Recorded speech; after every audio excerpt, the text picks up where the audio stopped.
शून्य समयको कार्यक्रम प्रारम्भ हुन्छ। शून्य समयमा बोल्न चाहनुहुने मान्य सदस्यहरूको लागि 1 मिनेटको समय निर्धारण गरिएको छ। सर्वप्रथम मान्य सदस्य विद्या भट्टराई। सम्माननीय सभामुख महोदय, संविधानको धारा 42 मा अपाङ्गता भएको व्यक्तिको अधिकारलाई मौलिक हकको रूपमा स्वीकार गरेको छ। अपाङ्गता सम्बन्धी ऐन 2074 मा भएको व्यवस्था अनुसार बनेको नियमावली 2077 को नियम 9 मा पूर्ण अशक्त अपाङ्गताको लागि व्यक्तिगत सहयोगी उपलब्ध गराउने व्यवस्था समेत गरिएको छ। यसलाई कार्यान्वयन गर्न महिला बालबालिका तथा ज्येष्ठ नागरिक मन्त्रालयले सरकारवालासँग 2081 वैशाख 1 गतेबाट लागू गर्ने सम्झौता समेत गरेको थियो। यसलाई कार्यान्वयन गर्न बजेट विनियोजन गर्न नसक्ने भन्ने जानकारी पाएपछि पूर्ण अशक्त अपाङ्गता भएको व्यक्ति दीपक भण्डारी 37 दिनदेखि आमरण अनसनमा हुनुहुन्छ। उहाँको स्वास्थ्य अवस्था चिन्ताजनक हुँदै गएको छ। अनसनमा रहनुभएको दीपक भण्डारीको स्वास्थ्य लाभको कामना गर्दै सरकारवालाहरूसँग भएको मन्त्रालयसँगको सम्झौतालाई पूर्ण कार्यान्वयन गर्न आवश्यक बजेटको व्यवस्था गरी पूर्ण अपाङ्गता भएका व्यक्तिहरूको अधिकार संरक्षण गर्न माननीय अर्थमन्त्रीज्यूको सम्माननीय सभामुख मार्फत ध्यानाकर्षण गर्दछु। धन्यवाद। मान्य सदस्य बिना लामा। सम्माननीय सभामुख महोदय, आज म सम्पूर्ण माननीयज्यूहरूलाई हार्दिकतापूर्वक निवेदन गर्न चाहन्छु कि काठमाडौँको राजधानीसँगै जोडिएको जिल्ला नागढुङ्गा हुँदै गल्छीसम्म एकचोटि तपाईहरू बिना सेक्युरिटी तामझाम आफै गाडी चलाएर गाडीको सिसा पुरै खोलेर यात्रा गरिदिनुहोस्। त्यहाँ तपाईहरूले जनताको समस्या छर्लङ्गै देखिनेछ। म यसको तपाईहरू यदि गर्न सक्नुहुन्न भने यसको विकल्प पनि देखाउन चाहन्छु।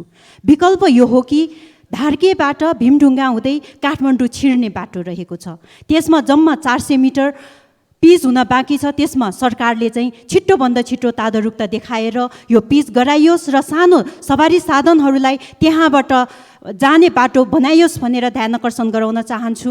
धन्यवाद। जय राष्ट्रवाद। मान्य सदस्य विनिता कुमारी सिंह।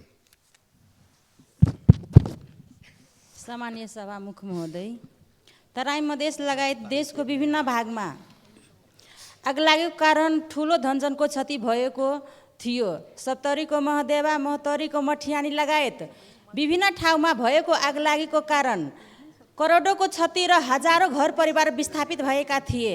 तर पनि पीडित परिवारहरूलाई अहिलेसम्म राज्यले उचित राहत र आवासको व्यवस्थापन गरेको छैन।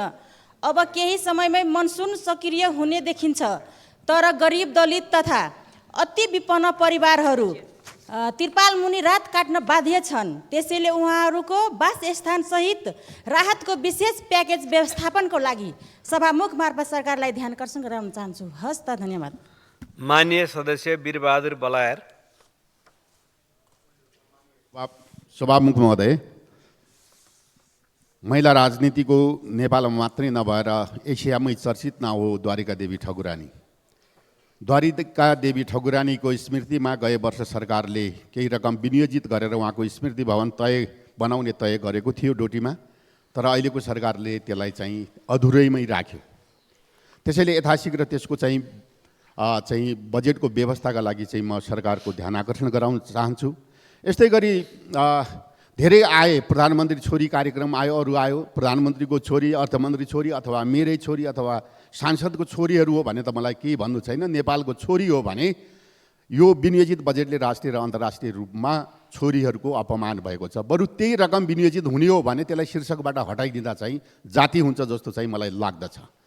भूकम्पले थला परेको देश, कहीँ भूकम्पले को पुनर्निर्माण हुँदैछ, कहीँ भूकम्पले चाहिँ क्षति पुगाएको ठाउँमा अहिले पनि बजेटका बारेमा केही बोलिएको छैन। डोटी। मान्य सदस्य श्याम कुमार घिमिरे।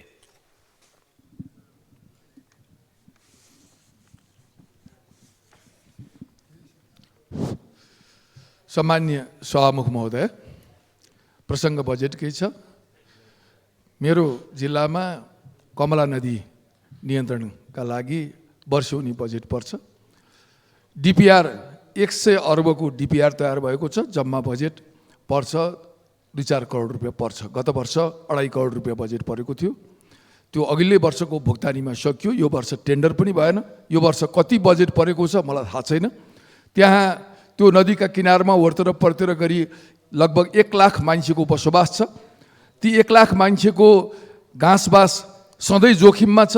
तर सरकारकोले बजेट 2 करोड 4 करोड हाल्ने जुन प्रणाली छ 100 अर्बको डिपिआरमा, यो प्रणालीलाई बन्द गरियोस् या त बजेट निश्चित समयमा काम पुरा हुने गरी बजेट विनियोजन गरियोस् या त त्यहाँ बजेटै विनियोजन नगरियोस्। सरकारको यो संवेदनहीनता, जनताप्रतिको संवेदनहीनताप्रति म अत्यन्तै दुःख व्यक्त गर्दछु। धन्यवाद। मान्य सदस्य शान्ति बिक। सभामुख महोदय, 2080-81 को बजेट वक्तव्य हेर्दा घुम्दै फिर्दै रुम्जाटार भने जस्तो लाग्यो। बुदा नम्बर 304 मा वैदेशिक ऋणबाट रु 2 खर्ब 17 अर्ब 67 करोड जुटाइने र 3 खर्ब 30 अर्ब आन्तरिक ऋण बेहोर्ने आएको छ। यो ऋण तिर्ने आधार चाहिँ आउन सकिएन। प्रधानमन्त्री पत्नी सीता दाहालको नाममा रकम नतोकिकन Sita Dahal memorial college of naturopathy and unique science college स्थापना गर्दा जनताले त भोलि यो देशको निम्ति उहाँको के योगदान थियो जसको नाममा हामी ऋण बोकिदिनु पर्ने भनेर प्रश्न उठ्न सक्ला। उहाँ असल गृहिणी हुनुहुन्थ्यो। उहाँको योगदान माओवादी पार्टीमा छ, यसमा कुनै दुईमा छैन। म उहाँलाई चाहिँ सम्झिन चाहन्छु, उहाँलाई हार्दिक श्रद्धा सुमन पनि भन्न चाहन्छु। तर यसरी बजेट चाहिँ एउटा प्रधानमन्त्रीको नाममा छुट्याइँदै गर्दाखेरि यो बजेट पार्टीको र देशको बजेट नभएर पार्टीको र कार्यकर्ताको नाममा बजेट आएको जस्तो अनुभूति भएको छ। पूर्व लडाकुको नाममा 10 लाख दिने। मान्य सदस्य शान्ति श्रेष्ठ।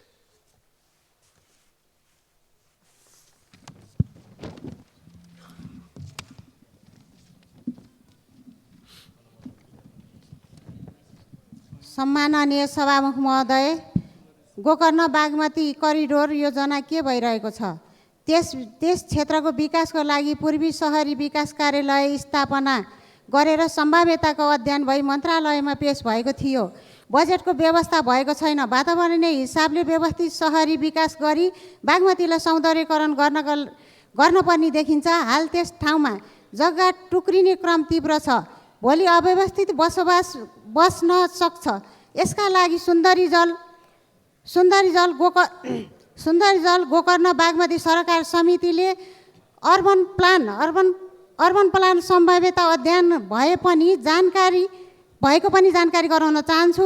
गोकर्णेश्वरदेखि सुन्दरजलसम्म ल्यान्ड पुलिङ मार्फत करिडोर निर्माणका लागि स्थानीयसँग जग्गा व्यवस्थापन गरी निर्माण कार्यलाई तीव्रता दिन सभामुख मार्फत सरकारको ध्यान आकर्षण गराउन चाहन्छु। धन्यवाद।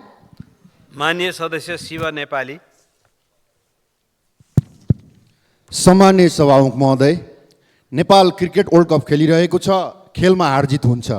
नेपाल क्रिकेट टिमलाई बधाई तथा शुभकामना। अन्तर्राष्ट्रिय क्षेत्रमा हिजो पनि देशलाई चिनाउने काम गरेको थियो र आज पनि चिनाइरहेको छ र भविष्यमा पनि चिनाइरहनेछ क्रिकेट टिमले।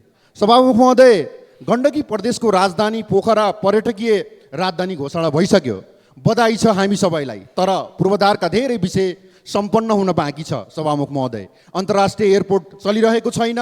पोखरा जाने बाटो पश्चिम खण्ड कछुवा गतिमा बनिरहेको छ र पोखरा बस पार्क व्यवस्थित छैन।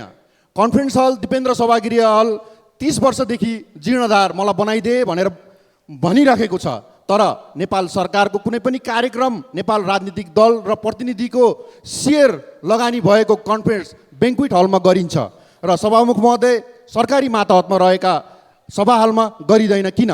र विदेशी पर्यटकलाई हरेक विषयको स्वीकृति लिन यही सिंहदरबार धाउनुपर्ने बाध्यता छ। गण्डकी प्रदेशवासी पोखरा। मान्य सदस्य शिशिर खनाल। माननीय सभामुख महोदय, कुनै एउटा यस्तो युग थियो जहाँ काठमाडौँकी राजकुमारी तिब्बतका राजासँग बिहा गरिन्, जनकपुरकी राजकुमारी अयोध्याका राजासँग राजकुमारसँग बिहा गरे र ती दुवै पूज्य भए। आज यस्तो जमाना आयो, विदेशमा उच्च शिक्षा हासिल गरेकी एउटा महिला नेत्री देश फर्किन्। 10 वर्ष अगाडि भूकम्पको बेला औषधि लिएर गाउँ पुगिन्। नाकाबन्दीको बेला कारपुल भनेर सडकमा हिँडिरहेका मान्छेलाई यात्राको सुविधा प्रवाह गरिन्। उद्यम मार्फत रोजगारी सृजना गरिन् र राजनीतिमा आइन्। आज मन्त्री भइन्। उनलाई भर्खर घुम्दा घुम्दै आएर मन्त्री बनेको छ भनेर भनिन्छ, कहिले लुगामा टिप्पणी गरिन्छ, कहिले समानुपातिक सांसद भनेर होछ्याउने प्रयास गरिन्छ यही सभा हलभित्र, कहिले बन्द कोठाभित्र। लामो समयदेखि नेपाली राजनीतिमा महिलाको उन्मुक्तिको लागि, वर्गीय उन्मुक्तिको लागि राजनीति हामीले के का लागि गरेको, के सबै महिला पुरुष बराबर हो भनेर होइन र आज यो संविधानको अधिकार प्रयोग गरेर यो देशलाई नेतृत्व गर्छु भनेर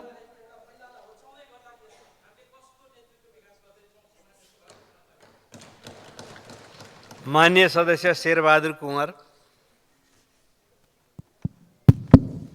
सम्मान्य सभामुख महोदय, अछाम जिल्ला स्थित बुढीगङ्गा 20 मेगावाट जलविद्युत परियोजना 2014मा Saudi Arab fund, Kuwait fund र नेपाल सरकार गरी त्रिदेशीय सम्झौता भएको थियो। उक्त परियोजनाको सुरुवाती लागत 6 अरब थियो भने अहिले बढेर 13 अरब पुगेको छ र 2083-6मा अन्तर्राष्ट्रिय स्तरको बोलपत्र आह्वान गरिएकोमा उक्त परियोजनाले प्राविधिक र आर्थिक मूल्याङ्कन सम्पन्न गरी 80-8-10मा दात्री निकायबाट स्वीकृति र सहमति समेत प्राप्त भइसकेको र 8-18 को बोलपत्र स्वीकृति गर्ने आशयको सूचना समेत जारी गरिएको थियो र उक्त परियोजनामा गत वर्ष पनि केही रकम विनियोजन गरिएको थियो, यसपालि पनि गरिएको छ। तर बजेट सुनिश्चित अभावका कारण उक्त परियोजना अगाडि बढ्न सकेको छैन। त्यसैले त्यो परियोजनालाई अलपत्र नपारियोस् र बजेटको सुनिश्चितता गरियोस्। धन्यवाद। मान्य सदस्य शोभा ग्यावाली।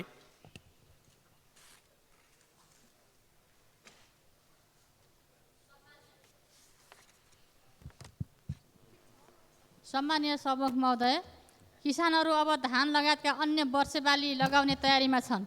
विगतका वर्षमा जस्तै रासायनिक मलका अभावले कृषकहरू छटपटिरहेका छन्। सहज रूपमा रासायनिक मल कृषकहरूलाई उपलब्ध गराउनेतर्फ सम्बन्धित पक्षको ध्यान आकर्षण गराउन चाहन्छु। बर्दिया जिल्लाको सदरमुकाम गुलेरियादेखि 12 बर्दिया हुँदै पूर्व पश्चिम राजमार्ग जोड्ने बबई नदीको जब्दीघाट पुल निर्माण भएर पुरा सञ्चालनमा आउन नपाउँदै भाँचिन गई आवत जावतमा अवरुद्ध हुँदा धेरै पटक सदन र सडकमा आवाजहरू उठेका छन्। उक्त पुल निर्माणका लागि भौतिक पूर्वाधार मन्त्रीज्यूसँगको भेटमा छलफल हुँदा स्थान र नाम परिवर्तन गरी पुरानो स्थानभन्दा करिब आधा किलोमिटर पश्चिमतर्फबाट निर्माण कार्य अगाडि बढाउन मन्त्रालयबाट अगाडि बढाएको कुरा जानकारीमा आएको छ। त्यसका निम्ति भौतिक पूर्वाधार मन्त्रीज्यूलाई विशेष धन्यवाद दिन चाहन्छु। छिटोभन्दा छिटो सुरु गर्न सम्मान्य सभामुखज्यू मार्फत मैले सम्बन्धित मन्त्रालयलाई ध्यान आकर्षण गराउन चाहन्छु। हस्त धन्यवाद। मान्य सदस्य शङ्कर भण्डारी। सम्माननीय सभामुख महोदय, सर्वप्रथम नेपाली राष्ट्रिय क्रिकेट टोलीलाई सफलताको हार्दिक शुभकामना दिन चाहन्छु र नेपाली राष्ट्रिय खेलाडी, क्रिकेट खेलाडी सन्दीप लामिछानेको सन्दर्भमा भएको के हो, भिसाको धेरै ठुलो चाहिँ विषय उठाउनु भएको छ। सरकारलाई आग्रह गर्न चाहन्छु त्यो वास्तविकता भएको के हो सदनलाई जानकारी गराइयोस्। सम्माननीय सभामुख महोदय, नेपाल प्राकृतिक जोखिमयुक्त मुलुक हो। भर्खरै तनहुँ लगायत धेरै ठाउँमा हावाहुरीले धेरै ठुलो भौतिक क्षति भएको छ। त्यसकारण हाम्रो बडो विडम्बना के छ, प्राकृतिक रूपमा जोखिममा परेका विगतका धेरै ठुला घटनाहरू छन् तापनि त्यसको न्यूनीकरणलाई र न्यूनतम त्यसको चाहिँ व्यवस्थापनको लागि हाम्रो सरकारी तर्फबाट अहिले पनि कुनै पनि योजनाहरू हामीले बनाउन सकेका छैनौँ, कामहरू गर्न सकेका छैनौँ। त्यसकारण म सरकारलाई ध्यान आकर्षण गर्न चाहन्छु सम्माननीय सभामुखज्यू मार्फत, बर्खाको समय आउँदैछ, अहिलेको बर्खाको सिजनमा धेरै पानी पर्ने प्रक्षेपण भएको छ, बाढी पहिरोको जोखिम बढ्दो छ। त्यसकारण समयमै बाढी पहिरोबाट क्षतिको लागि त्यसको समाधानको लागि सरकारले समयमै तयारी गरोस् भनी सभामुख मार्फत। मान्य सदस्य सन्तोष परियार। सम्मान्य सभामुख महोदय, बर्खा लागेको छ, आम जनतालाई आवत जावत गर्न बाटोको सुविधा झन्झन खराब हुँदै गएको छ। म भर्खरै राजनीतिक केही कार्यक्रममा सहभागी हुन कास्की, बागलुङ, पर्वत र ढोरपाटनसम्म पुगेर आएँ र बाटोको स्थिति बेहाल छ। म सामान्य सभामुख मार्फत राज्यको ध्यान आकर्षण गराउन चाहन्छु कि यस्तो बर्खाको बेलामा आम जनतालाई आवत जावत गर्ने बाटोको सुविधा सम्पन्न बनाइयोस्। र ढोरपाटन घुमेर आउँदाखेरि एउटा महसुस भयो सम्मान्य सभामुख महोदय, ढोरपाटन क्षेत्रको पर्यटकीय महत्त्व असाध्यै राम्रो छ। हामीले नेपाल राज्यले ध्यान दिने हो भने त्यसलाई पर्यटकको स्थलको रूपमा विकास गर्न सकिन्छ। यसर्थ म नेपाल सरकारका माननीय पर्यटन मन्त्रीलाई ढोरपाटन क्षेत्रको पर्यटन विकासको लागि ध्यान दिनु हुन अनुरोध गर्छु। धन्यवाद। मान्य सदस्य सपना राज भण्डारी।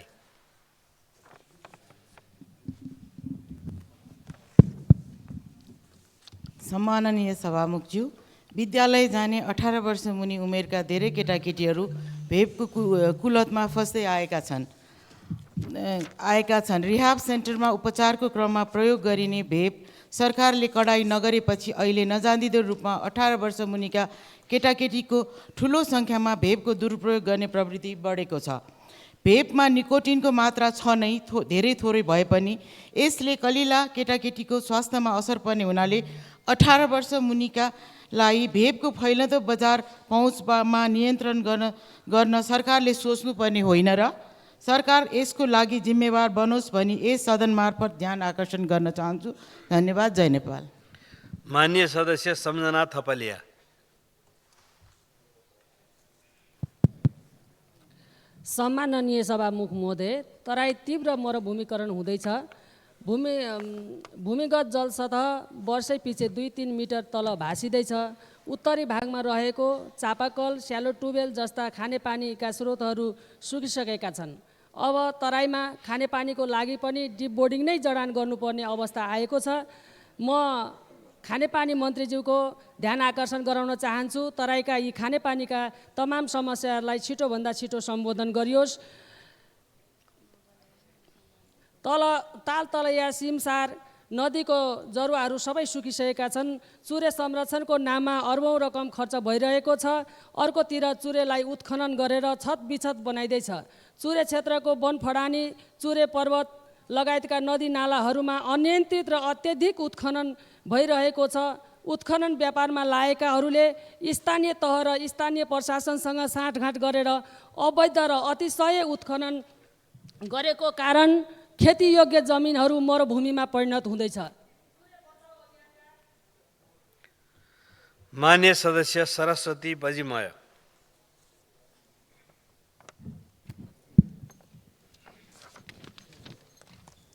सम्मान्य सभामुख महोदय, संसदीय छानबिन समिति गठन पश्चात सदन सुचारू रूपले चलेको छ र हामीले सदनमा समसामयिक कुराहरू उठाइरहेका छौँ। अचम्म लाग्दो कुरा त विपक्षी काङ्ग्रेसले बोल्नै दिएन, अवरुद्ध गर्यो र समसामयिक कुराहरू उठाउनु पाएन। छानबिन समिति हामीले गर्दा गठन गरेको हौँ भनेर भन्नुभएको माननीयज्यूलाई हामीले सम्झाउनु पर्ने हो कि के हो? कुनै बेला 57 दिन र पटक पटक अवरोध गर्नुभएको बिर्सनु भयो। टाढा जानै पर्दैन। योभन्दा अगाडि अपोजिसनमा बस्दाखेरि के बोल्यो के गर्यो त्यो कुरा यति चाँडै भुल्नुभयो।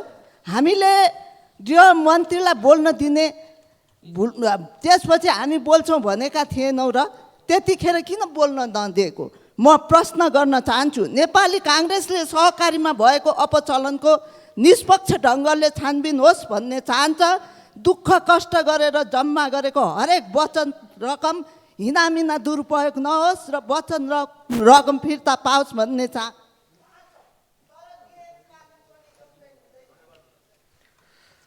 माननीय सदस्य सरस्वती सुब्बा।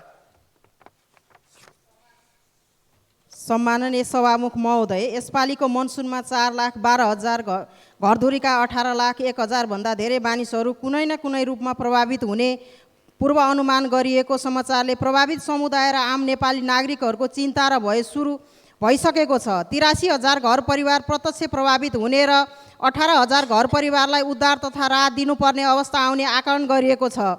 त्यति मात्रै होइन सभामुख महोदय, मौसम विज्ञान विभागले यसपालि सरदरभन्दा धेरै पानी पर्ने सम्भावना 35 देखि 55% रहने आकलन यसअघि नै सार्वजनिक गरिसकेको छ। धेरै पानी पर्नु भनेको बाढी पहिरो र डुबानका घटनाहरू बढ्नु हो। त्यसैले यो वर्ष याममा हुने प्राकृतिक विपत्तिको सम्भावित क्षतिलाई रोक्ने बारे सरकारको तयारी के छ? दक्ष जनशक्तिहरूलाई स्रोत साधनसहित परिचालन गर्ने बारे सरकारले के कस्तो योजना बनाएको छ? यसबारे सदन र देशवासीलाई जानकारी गराउन म सभामुख महोदय मार्फत गृह मन्त्रालय अनुरोध गर्दछु। धन्यवाद। सहराज अहमद फारूकी। मान्य सदस्य।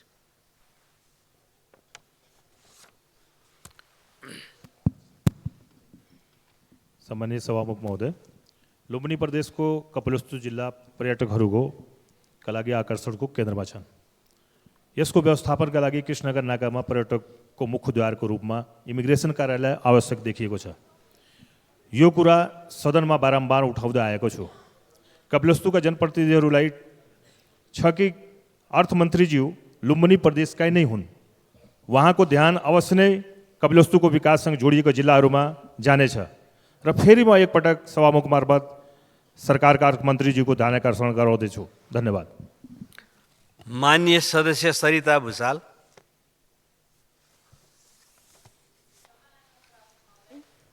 पश्चिम नवलपरासी जिल्लाको सूर्यपुरामा सञ्चालित गण्डक जलविद्युत केन्द्रको टर्बाइनमा समस्या हुँदा विद्युत उत्पादन कम भई वार्षिक करोडौँ रुपियाँको क्षति भएको छ। 15 मेगावाट विद्युत उत्पादन गर्ने क्षमताका 3वटा टर्बाइनमध्ये एउटा पूर्ण रूपमा बन्द र 2वटा सामान्य रूपमा मात्र चलेका कारण अहिले जम्मा 3 मेगावाट विद्युत उत्पादन भएको छ। एउटा टर्बाइन सञ्चालन हुन 5000 क्युसेक पानी आवश्यक पर्छ, तर पानी प्रवाहको सबै नियन्त्रण भारतीय पक्षसँग भएको हुँदा चाहिएको बेला पर्याप्त पानी नछाड्ने र मर्मत निरीक्षण भन्दै 2-3 महिना नहर बन्द गर्दा दैनिक लाखौँको क्षति भएको छ। सभामुख महोदय, 2016 सालमा नेपाल र भारत बीचको सम्झौता अनुसार सञ्चालित यो जलविद्युत केन्द्रको वार्षिक 92 करोड रुपियाँसम्मको विद्युत उत्पादन गर्ने क्षमता छ, तर पुराना तथा जीर्ण उपकरणका कारण हाल उत्पादन अत्यन्तै न्यून रहेको छ। तसर्थ उपकरणको मर्मत तथा आधुनिकीकरण गर्न र भारतीय पक्षसँग वार्ता गरी पानी प्रवाह बढाएर क्षमता अनुसारको विद्युत उत्पादनमा वृद्धि गराउन सभामुख मार्फत सरकारको ध्यान आकर्षण गर्न चाहन्छु। धन्यवाद। माननीय सदस्य स्वर्णिम वाग्ले। सम्मान्य सभामुख महोदय, मेरो निर्वाचन क्षेत्र तनहु अन्तर्गत पृथ्वी राजमार्गको अमरेनीमा अस्ति सोमबार पानी हाल्ने ट्याङ्करले ठक्कर दिँदा ब्यास नगरपालिकामा कार्यरत इन्जिनियर प्रवीण कैनीको दुःखद निधन भयो। दोषीलाई कारबाही तथा मृतकको परिवारलाई न्यायोचित क्षतिपूर्तिको माग गर्दै गर्दा सडक दुर्घटनाहरूमा मृत अवस्थामा दिइने क्षतिपूर्ति र घाइते अवस्थामा बेहोर्नुपर्ने खर्च बीचको बेमेलले निम्त्याइरहेको एउटा कन्स्पिरेटोरियल जटिलता जुन छ त्यसप्रति हामी सबैको ध्यान जान जरुरी देख्दछु। त्यस्तै जेठ 17 गते साँझ तनहुमा आएको हावाहुरीले व्यापक नोक्सानी भएको छ। सयौँ घरहरू, भर्खर व्यावसायिक रूपमा थालिएका पोल्ट्रीदेखि केराका फारमहरू अनि नालाको खड्गदेवी मन्दिर लगायतका धार्मिक सांस्कृतिक सम्पदाहरू पनि क्षति पुगेको छ। म आफै निरीक्षण गरेर फर्केको छु। परम्परागत राहत उद्धार अपर्याप्त देखिएकोले नेपाल सरकारको ध्यान आकृष्ट गर्न चाहे। धन्यवाद। माननीय सदस्य शान्ति चौधरी। सम्माननीय सभामुख महोदय, बर्दिया राष्ट्रिय निकुञ्ज मध्यवर्ती क्षेत्र परित्याग सङ्घर्ष समिति बनाएर आरक्षित पीडित जनताको तर्फबाट गेरुवापालिकाको अगुवाईमा नागरिक आन्दोलन सुरु भएको छ। राष्ट्रिय निकुञ्ज तथा वन्यजन्तु संरक्षण ऐन 2029 मध्यवर्ती क्षेत्र नियमावली 2052मा संशोधन गर्नुपर्छ भन्ने जनताको माग रहेको छ। यो क्षेत्रका जनताको मौलिक हक आरक्षित वन प्रशासनका कारण पटक पटक उल्लङ्घन भएको छ। आफूसँग भएको सम्पत्ति स्वतन्त्र ढङ्गले उपभोग गर्न सकिँदैन भने नागरिकको जीवनयापन कसरी सहज बन्न सकिन्छ? यो क्षेत्रमा सामान्य रूपमा काठ दाउरा प्रयोगमा पनि समेत रोक लगाइएको छ। जनावरको आक्रमणले जनधनको क्षतिपछिको राहत वैज्ञानिक किसिमको छैन। विकास निर्माण साना मझौला ठुला उद्योग सञ्चालन गर्न पाइँदैन। यो आन्दोलनलाई सरकारले गम्भीरतापूर्वक लिन माग गर्दछु। सामान्य धन्यवाद। माननीय सदस्य सीता कुमारी राणा। सम्माननीय सभामुख महोदय, यस वर्षको मनसुन जेठ 31देखि असोज 17सम्म रहने मौसम पूर्वानुमानले अनुमान गरिएको छ। यस अवधिमा 18 लाख जनसङ्ख्या प्रभावित हुने अनुमान गरिएको छ। मनसुन अवधिमा अत्याधिक वर्षाको कारणले बाढी पहिरो र डुबानमा क्षेत्रमा 4,12,000 घरपरिवार 18 लाखभन्दा बढी जनसङ्ख्या प्रभावित हुने अनुमान गरिएको छ। गृह मन्त्रालय अन्तर्गत रहेको राष्ट्रिय विपद जोखिम न्यूनीकरण तथा स्वास्थ्य व्यवस्थापन प्राविधिकरणले पूर्व तयारी तथा प्रतिकार्य राष्ट्रिय कार्ययोजना 2081मा तयार गरिएको छ र यस वर्षको मनसुन जन्य विपदबाट 83,000 घर परिवार प्रभावित हुने र 18,000 परिवारलाई प्रत्यक्ष रूपमा राहत उपलब्ध गराउने अनुमान गरिएको छ। वास्तवमा यस पूर्व तयारी गरिनु राम्रो कुरा हो, तर हामीले विगतका घटनाहरूलाई हेर्दा समयमा उद्धार राहत नहुने परिपाटीको अन्त्य गर्न म सम्बन्धित मन्त्रालयको ध्यानाकर्षण गर्न चाहन्छु। साथै यसरी प्रभावित हुने प्रदेश सरकार, जिल्ला विपद व्यवस्थापन समिति। मान्य सदस्य सीता मिजार। सम्मानीय सभामुख महोदय, त्रिभुवन अन्तर्राष्ट्रिय विमानस्थल हुँदै यात्रा गर्ने धेरै यात्रुहरूको ब्यागेज हराउने, तोडफोड हुने तथा चोरी चकारी हुने जस्ता समस्याले विगतदेखि नै यात्रीहरूले शास्ति भोग्दै आइरहेका छन्। यसरी पटक पटक यात्रुको ब्यागेज हराउने, महत्त्वपूर्ण सामान चोरी हुने घटना नरोकिँदा विमानस्थलमा विश्वसनीयता माथि प्रश्न हुनुको साथै देशको बदनाम भइरहेको छ। यसरी यात्रुको ब्यागेज हराउने, चोरी चकारी हुने घटनामा कुन कुन निकायहरू बढी जिम्मेवारी छन् त? यसतर्फ सरकारको ध्यान किन जान सकिरहेको छैन? पटक पटक दोहोरिएको यो समस्याको समाधानको लागि तत्कालै प्रभावकारी कदम चाल्नको लागि यस गरिमामय सदन मार्फत म सरकारको गम्भीर ध्यानाकर्षण गराउन चाहन्छु। धन्यवाद। जय नेपाल। मान्य सदस्य सुनिता बराल। सम्माननीय सभामुख महोदय, लोड सेडिङ मुक्त देश भनेर गौरव गर्दै गर्दा यो खुसी केवल काठमाडौँको मात्रै हो भनेर बुझ्नुपर्ने बाध्यता हामीमा छ। 24 घण्टा लगातार चल्नुपर्ने उद्योगहरू विद्युत आपूर्ति नभएका कारण क्षमताभन्दा कम काम गर्न बाध्य छन्। औद्योगिक करिडोरका उद्योगहरू विद्युत कति बेला जाने हो र कति घाटा बेहोर्नु पर्ने हो भन्ने चिन्तामा छन्। औद्योगिक क्षेत्रमा भएको यो अघोषित दैनिक 12 देखि 15 घण्टाको औद्योगिक लोड सेडिङ अन्त्य गर्दै अर्थतन्त्रलाई निर्णायक महत्त्व राख्ने उद्योग सञ्चालनका लागि सहजीकरण गर्न सरकारको ध्यान आकर्षण गराउन चाहन्छु। धन्यवाद। माननीय सदस्य सुशीला थिङ।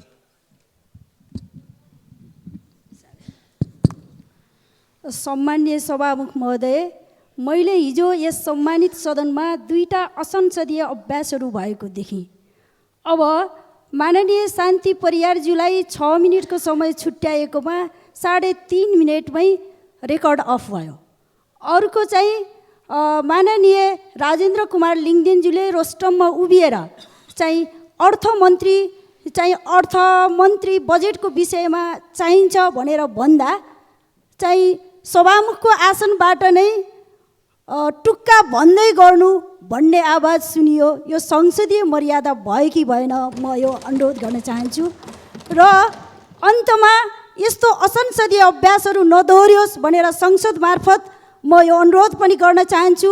अन्तमा मेरो जिल्लामा उद्योग वाणिज्य सङ्घको पूर्व अध्यक्ष एवं उद्योग वाणिज्य सङ्घको केन्द्रीय सदस्य मिनबहादुर श्रेष्ठज्यूको दुःखद निधन भएकोमा उहाँप्रति श्रद्धाञ्जली अर्पण गर्दै बिदा हुन चाहन्छु। धन्यवाद। जय नेपाल।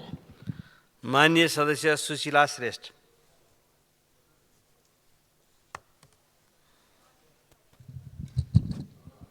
सम्माननीय सभामुख महोदय, मदन भण्डारी राजमार्गदेखि मध्य पहाडी राजमार्ग हुँदै ओलाङचुङगोलाको तिप्तला भन्ज्याङबाट चीनको स्वशासित क्षेत्र तिब्बत जोडिने तमर कोरिडोरबाट ओलाङचुङगोला 2080 चैत्र 29 गते गाडी पुगेको खुसियाली साट्न चाहन्छु। जसमध्ये तल्लो तमर कोरिडोर सुनसरी जिल्लाको चतरा, त्रिवेणी, मूलघाट, गणेश चोक हुँदै 155 किलोमिटर मध्ये मूलघाटदेखि गणेश चोकसम्म 112 किलोमिटरमा कालो पत्र स्तर उन्नतिमा लगभग 4.5 अरबमा ठेक्का सम्झौता भइसकेको छ। चतरादेखि मूलघाटसम्म ट्र्याक खोल्दा 3 अरब लगानी भएको हाल स्तर उन्नतिको काम नहुँदा पानीको भेलले बाढी र पहिरो चली मानव बस्तीमा जोखिम बढ्नुका साथै उक्त लगानी बालुवामा पानी हाले जस्तै भएको छ। तसर्थ स्तर उन्नतिको लागि अविलम्ब बजेट व्यवस्था गरिदिनु हुन माग। मान्य सदस्य सुहाङ नेमाङ। सम्माननीय सभामुख महोदय, जेठ 21 गते इलामको चुलाचुली गाउँपालिका वडा नम्बर 5 चपेटी स्थित दमक लारुम्बा सडक खण्डमा दमकदेखि माङ्सेबुङ जाँदै गरेको बोलेरो रतुवा खोला पार गर्ने क्रममा बाढीले बगाएर दुर्घटना भएको छ। दुर्घटनामा माङ्सेबुङ 5 को शर्मिला वानेम र माङ्सेबुङ 3 को निहाङ लिम्बूको दुःखद निधन भएको छ।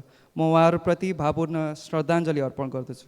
माङ्सेबुङ 3 को निरो लिम्बू घाइते हुनुभएको छ। म उहाँको शीघ्र स्वास्थ्य लाभको शुभकामना गर्दछु। सम्माननीय सभामुख महोदय, हामीले हेर्दा रतुवा खोला आयो, बाढीले गाडी बगायो, तर त्यो दुर्घटनाको दोषी हामी हौ। रतुवा खोलामा पुल निर्माणको जिम्मा पाएको निर्माण कम्पनीले समयमै पुल निर्माण नगर्नुको परिणाम हो। चिसापानीदेखि झापाको दमकसम्म जोड्ने 33 किलोमिटर दमक चिसापानी फाल्गुनन्द मार्ग सडक 1 वर्ष अघि नै कालो पर्ते भइसक्नुपर्ने थियो, तर निर्माण कम्पनीले ढिलाइ गर्दा काम भएको छैन। म सम्माननीय सभामुख मार्फत सम्बन्धित सबैका ध्यान आकर्षण गराउँदछु। क्षतिपूर्ति र घाइतेहरूको उपचारको माग गर्दछु। धन्यवाद। माननीय सदस्य सूर्य कुमारी श्रेष्ठ। सम्माननीय सभामुख महोदय, विद्यालयको पाठ्यपुस्तकमा आज पनि बालबालिकाले दैलेखको प्रसिद्ध साबर जुत्ता भनी पढ्ने गर्छन्। कुनै समय दैलेखमा बनेको साबर जुत्ता स्वदेश विदेशसम्म जाने गर्थ्यो। काटेको मरेको जनावरको छाला स्थानीय जडीबुटी समेत राखी खाडीमा महिनौँ दिन राखेर साबर बनाई जुत्ता बनाउने प्रचलन थियो। दैलेखको भगवती टोल, खाडी, मनगर, कट्टी, रावतको डाँडीबाडी, 8-20 आदि ठाउँहरूमा आज पनि प्रशस्त खाडीहरू छन्। दलित समुदायको रैथाने सिप ज्ञान पेसाको आधुनिकीकरण गरी रोजगारी सिर्जना गर्न ती खाडीहरूलाई सङ्घीय सरकारले आर्थिक सहयोग गरी साना उद्योग कारखानामा रूपान्तरण, दलित समुदायको रैथाने सिप आधुनिकीकरण प्रवृत्तिमा हस्तान्तरण गरी साबर जुत्ता उत्पादनमा प्रोत्साहित गरियोस्। पलायन हुन लागेको दैलेखका सम्पूर्ण खाडीहरूलाई संरक्षण गरियोस्। सम्माननीय सभामुख महोदय, मान्य सदस्य सूर्य प्रसाद ढकाल।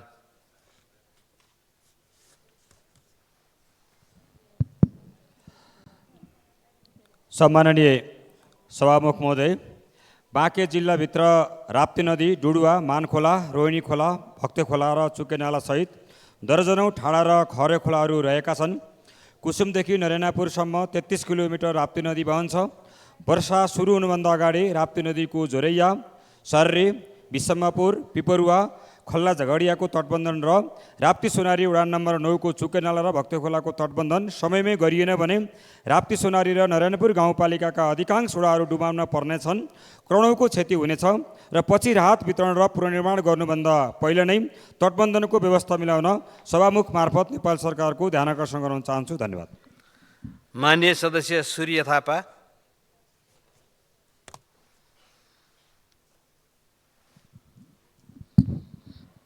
सम्मान्य सभामुख महोदय, विगत 10 वर्षदेखि अलपत्र पारिएको प्युठानको अत्यन्तै महत्त्वपूर्ण बागदुला मच्छी ठुलाबेसी भीमगिठे सडकको ठेक्का लगाउन किन ढिलो भएको? 4 महिनादेखि यो ठेक्का लगाउने अनुमतिका निम्ति भारत सरकार र एक्जिम ब्याङ्कलाई पर्खिन गाह्रो पर्ने स्थिति सिर्जना भइरहेको छ। एकपटक ठेक्का लागेको थियो, तर कालो सूचीमा परेर त्यो ठेक्का पाएको भारतीय कम्पनी स्वयं कोल्याप्स भयो, स्वयं खारेजीमा पर्यो र त्यसलाई लिएको ठेक्का पुनः ठेक्का लगाउनका निम्ति 5 वर्षभन्दा बढी समय कोसिस गर्नु पर्यो, तैपनि ठेक्का लाग्न सकेको छैन। नेपालले ऋण लिएर काम गर्नुपर्ने यो सडकको निर्माणका निम्ति यति धेरै हेलचक्राई, लापरवाही, बेवास्ता र प्रबन्धकीय समस्या किन परेको? यसबारेमा म सभामुख महोदय मार्फत परराष्ट्र मन्त्रालय र परराष्ट्र मन्त्रालयले सम्बन्धित निकायहरूसँग समन्वयका निम्ति विशेष रुलिङको माग गर्न चाहन्छु। माननीय सदस्य सोनु मुर्मु। सम्मानीय सभामुख महोदय, विगत 6-7 वर्ष देशैभरि विकासको नाममा सबभन्दा बढी काम रोड बनाउनमा सबभन्दा ज्यादा खर्च भएको, तर भ्रष्टाचार कसरी र कति ज्यादा हुन्छ हेर्न अहिले बनेको रोड हेर्दा हुन्छ। सभामुख महोदय, जति लगानी गरिएको हुन्छ त्यस हिसाबले 20 देखि 25 वर्षसम्म टिकाउ हुनुको सट्टा 20 देखि 25 महिनामै रोड भत्किसक्छ। दीर्घकालीन समाधानका लागि अलगै कानुन बनाएर भए पनि समाधान गर्न सभामुख मार्फत सरकारको ध्यान आकर्षण गर्न चाहन्छु। साथै तराई मधेस मेचीदेखि महाकाली हुलाकी रोड लगभग निर्माण पुरा भइसक्दा पनि मोरङ जिल्लाको विराटनगरदेखि बेतवनासम्म रोड निर्माण नभएको र लथालिङ्ग बनाएर छोडेकोलाई यथाशीघ्र निर्माण पुरा गर्न सभामुख मार्फत सम्बन्धित निकायलाई ध्यान आकर्षण गर्न चाहन्छु। धन्यवाद। माननीय सदस्य सविता गौतम। माननीय सभामुख महोदय, देशैभर खानेपानीको समस्या टटकारो रूपमा देखा पर्दै आइरहेको छ। सदनबाट पटक पटक यो विषयमा उठान पनि भइरहेको छ, तर उचित सम्बोधन भइसकेको जस्तो लागेको छैन। तसर्थ फेरि एकपटक यो खानेपानीको समस्या अत्याधिक रूपमा बढिरहेको छ, सरकारको ध्यान आकर्षण गराउन चाहन्छु। विशेष गरी काठमाडौँ उपत्यकामा पानीको समस्याले विकराल रूप लिँदैछ। एकैचोटि ठुलो परियोजना, यो मेलम्ची परियोजना आउँछ भनेर काठमाडौँवासीलाई थुमथुम्याइ राखिसकेको छ। आजको दिनसम्म त एक हिसाबले थुमथुम्याइ राखिएको छ, तर सरकार ध्यान आकर्षण होस्। 30औं वर्ष यो परियोजना सुरु भएको भइसक्दाखेरि पनि काठमाडौँवासीको रिङ रोडभित्र मात्रै अलिअलि पानी आउँछ र रिङ रोडभन्दा बाहिर अन्य ठाउँमा मानिसहरू काकाकुल्ले भएर बस्नु परेको स्थिति पनि छ। हालसम्म अहिले त अब यो ट्याङ्कर अनि त्यसपछि जमिन मुनिको पानी प्रयोग गरेर काठमाडौँ उपत्यकावासीहरूले चाहिँ पानीको समाधान अलिकति गरिरहनु भएको छ, तर जमिन मुनिको पानी पनि सुक्दै गइरहेको छ। अब पनि सरकारले दीर्घकालीन योजना बनाउने कुरामा, मध्यमकालीन योजना बनाउने कुरामा सचेत हुन सकेन भनेदेखि यसले नसोचेको, एकदमै थेग्नै नसक्ने विकराल रूप लिँदैछ भन्ने कुरामा सरकार सचेत हो। माननीय सदस्य सञ्जय कुमार गौतम। सम्मानीय सभामुख महोदय, 2072 सालको बाढीले बर्दिया जिल्लाको सदरमुकाममा रहेको बबई नदीमा रहेको जब्दी घाटको पुल, जसले सदरमुकाम र हुलाकी सडक र राजमार्गलाई जोड्छ, त्यो पुल बगायो। निर्माण प्रक्रियामा बदमासी थियो, प्राविधिक रूपले त्रुटि थियो। प्रशासनिक र कानुनी जटिलताले गर्दा वर्षौँ वर्ष बनेन, धेरैपल्ट कराउनु पर्यो। त्यही पुल तल मैले 9 दिनसम्म सत्याग्रह शपथ गरेँ सभामुख महोदय। सरकार मन्त्री जानुभयो, मान्यज्यूहरू जानुभयो, सरकारले मसँग सहमति गर्यो, तर त्यो पुल निर्माण हुन सकेन। अहिले त्यो पुलको नाम परिवर्तन गरेर त्यो जब्दी घाटको पुललाई बबई नदीको पुल भनेर राखिएको छ भन्ने सुनेको छु। मन्त्रीज्यू त्यही भन्नुहुन्छ, प्रशासनका साथीहरू त्यही भन्नुहुन्छ, कर्मचारी साथीहरू त्यही भन्नुहुन्छ, विभागले त्यही भन्छ। तर मैले के सुनेको छु भने त्यो पुल निर्माणका लागि जम्मा 1 करोड रुपियाँ विनियोजित गरिएको छ भन्ने सुनेको छु। मैले अर्थमन्त्रीजी हुनुहुन्छ, उहाँलाई पनि भने 1 करोडले त्यो पुल बन्दैन सभामुख महोदय। फेरि रकमान्तरण गर्ने, फेरि अन्य कामहरू गर्ने भन्दा त्यसको संवेदनशीलता, त्यो बर्दियाको लाइफ लाइन हो बर्दियाको डेभलपमेन्टको लागि, त्यसको संवेदनशीलतालाई ख्याल गरेर त्यो अहिले नै त्यो पुलमा आवश्यक बजेट विनियोजन गरियोस्। माननीय सदस्य हर्कमाया विश्वकर्मा। सम्माननीय सभामुख महोदय, तत्कालीन स्वर्गीय सम्माननीय प्रधानमन्त्री सूर्यबहादुर थापाले 2060 असार 16 गते गिरीबन्धु टी स्टेटको जग्गा भगिनी संस्था नाज टी स्टेटलाई 51 बिघा जग्गा सेयर बापतको किनबेच गर्न स्वीकृति दिए पश्चात त्यो जग्गामा अहिले बिर्तामोड नगरपालिका र अर्जुनधारा नगरपालिकाका र केन्द्रीय सरकारको लगानीमा बस पार्क सुचारू रूपमा रहेको छ। करिब 450 घर बनिसकेको छ र जनताले करोडौँ लगानी लगाएर व्यवसाय सञ्चालन गर्दै आएका छन्। र अहिले पछिल्लो दिनमा त्यहाँका जनताले घर जग्गा किनबेच गर्न र ब्याङ्कमा राखेर कारोबार गर्न खोज्दा भूमि सुधार मालपोत कार्यालय झापाले यो जग्गाको केही गर्न मिल्दैन भनी दुःख दिने कार्य भइरहेको छ र जनताले शास्ति भोगिरहेका छन्। सभामुख महोदय, सो जग्गा किताकाट गरी तेस्रो चौथो व्यक्तिसम्म बिक्री वितरण भइसकेको छ। यस्तो अवस्थामा जनताले दुःख गरेर कमाएको सम्पत्ति राज्यबाट सुरक्षित नभइसकिसकेपछि जनता विचलित अवस्थामा छन्। यस्तो अवस्थामा सरकारले तत्काल निर्णय गरी त्यहाँका जनताले। माननीय सदस्य हितराज पाण्डे।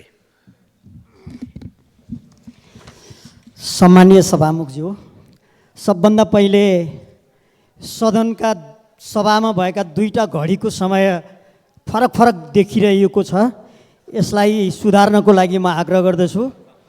यसका साथै प्राकृतिक प्रकोप लगायत आगलागीका विपत्ति आकस्मिक रूपमा आउने गर्दछन्, तिनको तत्काल नियन्त्रण र राहतका लागि पूर्व तयारीको ठोस योजना र त्यो योजना अनुसार कार्यान्वयनको लागि त्यही मर्मअनुसारको गम्भीरता आवश्यकता हुन्छ।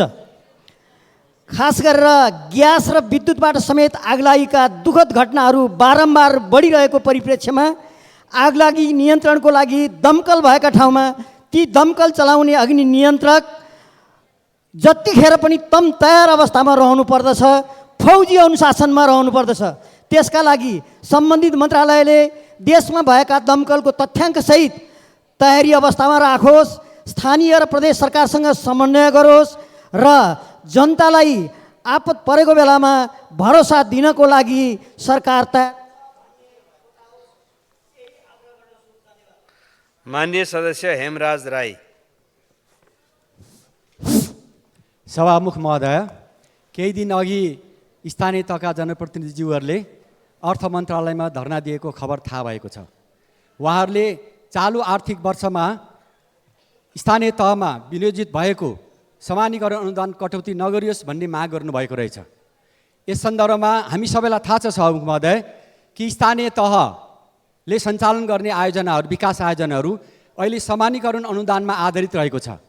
त्यति मात्रै होइन सभामुख महोदय, अहिले स्थानीय तहलाई हरेक पक्षबाट मजबुत बनाउनु हाम्रो कर्तव्य बनेको छ, किनभने यो संहिताको मर्म पनि हो। त्यसैले राजस्वको स्थिति जस्तो भए पनि बजेटभित्रैबाट व्यवस्थापन गरेर स्थानीय तहमा जाने समानीकरण अनुदान यथावत राखी निकास गरियोस् भनी सभामुख महोदय मार्फत म सरकारको ध्यान आकर्षित गर्न चाहन्छु। धन्यवाद। मान्य सदस्य हृदयराम थानी।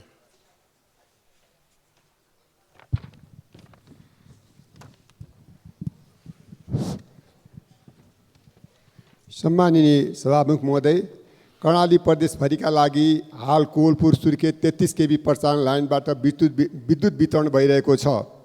थोरै हावाहुरी चल्न बित्तिकै वीरेन्द्रनगरको विद्युत सधैँ अवरुद्ध हुने गर्दछ, जसले गर्दा वीरेन्द्रनगरवासी जनतामा सधैँ विद्युतको हाहाकार भइरहन्छ। साथै विद्युत लाइन अवरुद्ध भएपछि बनाउन 2-3 दिनसम्म समय लाग्ने गरेको छ। त्यसैले विद्युत लाइन गएपछि तुरुन्त विद्युत सुचारू हुने व्यवस्था गरियोस्। सम्माननीय सभामुख महोदय, वीरेन्द्रनगर लगायत कर्णाली प्रदेशका अन्य जिल्लाहरूमा समेत विद्युत समस्याको स्थायी समाधानका लागि हाल निर्माणाधीन कोलपुर सुर्खेत 132 केबी प्रसारण लाइन छिटोभन्दा छिटो सम्पन्न गर्नै पर्छ। त्यसका लागि बाँकेको बानियाबारमा देखिएको मुआवजा लगायत अन्य विवाद तुरन्त समाधान गरी 132 केबी प्रसारण लाइनको काम छिटोभन्दा छिटो सम्पन्न गरी सोही लाइनबाट शीघ्र विद्युत वितरण गर्ने व्यवस्था गर्न सरकारसँग जोरदार माग गर्दछु। धन्यवाद। मान्य सदस्य ज्ञानबहादुर साई। सम्माननीय सभामुख महोदय, हामी हिजो 10 वर्षपछि नेपालले T20 विश्वकप खेल्यो। नेपालको चन्द्र सूर्य झन्डा संसारभर फरफरायो, तर हामीले हिजो गेम हार्यौँ। म सम्माननीय सभामुख मार्फत सरकारलाई सोध्न चाहन्छु, त्यहाँ सन्दीप लामिछानेको ठुलो आवश्यकता महसुस भयो। अदालतले सफाई दिएको, क्यानले स्वीकृत गरेको, आइसिसीले स्वीकृत गरेको एउटा खेलाडीलाई आयोजक देशले भिसा किन दिएन? सरकारले त्यो देशको राजदूतलाई बोलाएर स्पष्टीकरण किन नलगेको? कि त सरकार डराएर खुट्टा काँपेको होइन भनेपछि यो देशको चन्द्र सूर्य झन्डालाई रोक्न आज यो सरकार अगाडि बढ्न सक्छ? सरकारले यो प्रश्न चिन्ह खडा र सरकारले यसको जवाब दिनुपर्छ। यहाँ कुनै सन्दीप लामिछाने व्यक्तिको कुरा होइन। सन्दीप लामिछाने नेपालको राष्ट्रिय टोलीबाट विश्वकप खेल्न जाने हो। सन्दीप लामिछाने कुनै एउटा क्लबको गेम खेल्न गएको होइन। त्यो भए उनीहरूले देशको जिम्मा हुन्छ। आज सन्दीप लामिछानेलाई अन्तर्राष्ट्रिय जगतमा आज नेपालको क्रिकेटबाट बढाएर आज नेपालको झन्डा जो अन्तर्राष्ट्रिय जगतमा फरफराउनका लागि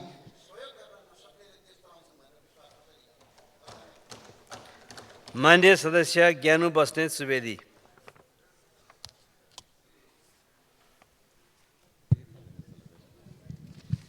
सम्माननीय सभामुख महोदय, एक दशक पछाडि नेपालको क्रिकेट टोली विश्वकपमा सहभागी भएर हिजोबाट समूह खेलहरूमा प्रतिस्पर्धा गरिरहेका छन्। म उहाँहरूको राम्रो प्रदर्शन र विजयको शुभकामना दिन चाहन्छु।